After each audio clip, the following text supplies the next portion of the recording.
వెన్నునొప్పి సాధారణంగా మనం ఏజ్ గ్రూప్‌లో చూస్తామంటే అరౌండ్ 25-75 లోపల ఎవరికైనా రావచ్చు. యూజువల్‌గా దీనికి కారణాలేంటంటే, ఎక్కువసేపు ఒకటే చోట కదలకుండా కూర్చునుంటాం, వంగి ఎక్కువసేపు పని చేయటం, అధికంగా బరువులెత్తటం, లేదంటే కూర్చుని ఎక్కువ ప్రయాణాలు చేయటం, లేదా టూ వీలర్స్ మీద ఎక్కువ తిరగటం, లేదా పడిపోవటం. ఇవన్నీ కూడా కామన్ రీజన్స్ అన్నమాట మనకి నడుము నొప్పి, వెన్ను నొప్పి రావడానికి కారణాలు. అదే మెడ నొప్పి రావడానికి కారణాలు వచ్చేసి ఎక్కువసేపు తలకాయ ఉంచి కిందకు చూడటం, పడుకుని ఫోన్లు చూడటం, పెద్ద పెద్ద దిళ్ళు వేసుకుని పడుకోవటం, సోఫాలో రిక్లైనర్లో ఆడ్ పొజిషన్స్లో నిద్రపోవటం, లేదా టూ వీలర్ మీద ఎక్కువ తిరగటం, ఇవన్నీ మెడ నొప్పికి కారణాలు అన్నమాట. మనం చెప్పుకునేవన్నీ రీజన్స్ అయితే నొప్పులకి.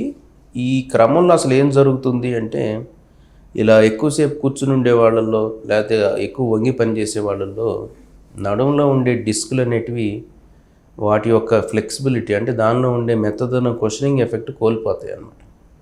అలానే దానిలో చిన్న చిన్న క్రాక్స్, అంటే యాన్యులర్ టేర్స్ అంటాం, అవి అలాంటివి ఏర్పడి మనకి ఇనీషియల్ డేస్లో చిన్నగా నడుము నొప్పి స్టార్ట్ అయినట్టుగా అయ్యి, రోజులు పెరుగుతున్న కొద్దీ నొప్పి ఎక్కువ అవటం, అసలు ఎక్కువసేపు కూర్చోలేకపోవటం, ఇలాంటివన్నీ స్టార్ట్ అవుతాయి.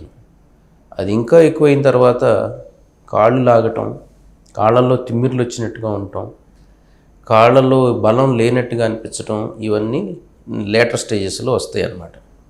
ఇవన్నీ రావడానికి కారణాలకి మెయిన్ రీజన్స్ ఈ ఇందాక నేను చెప్పినట్టుగా ఆ రాంగ్ పొజిషన్స్ చేయటం వల్లనే జరుగుతుంది. అండ్ రెండోది, ఎవరైతే సరిగ్గా వ్యాయామాలు నడుముకు చేయకుండా ఉంటారో వాళ్ళకు కూడా నడుము నొప్పులు అనేవి వస్తూ ఉంటాయి.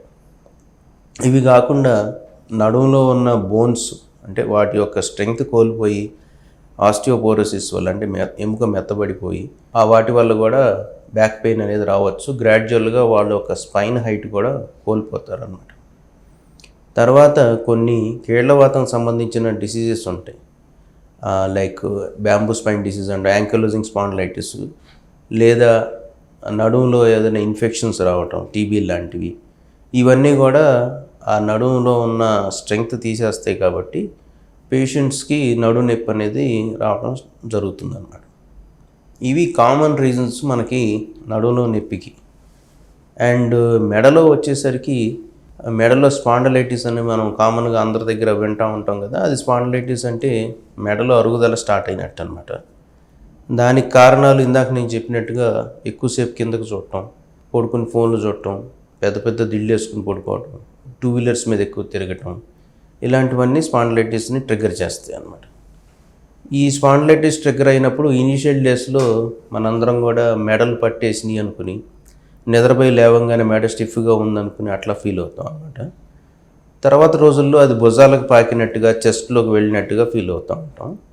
ఇంకా ఎక్కువగా అయిన తర్వాత చేతులు తిమ్మిర్లు ఎక్కినట్టుగా అనిపించడం, చేతుల్లో బలం గ్రిప్ తగ్గినట్టుగా అనిపించడం, ఇలాంటివన్నీ జరుగుతూ ఉంటాయి అన్నమాట. సో ఇవన్నీ కామన్ రీజన్స్ మనకి వెన్నుకు సంబంధించిన కారణాలు అన్నమాట.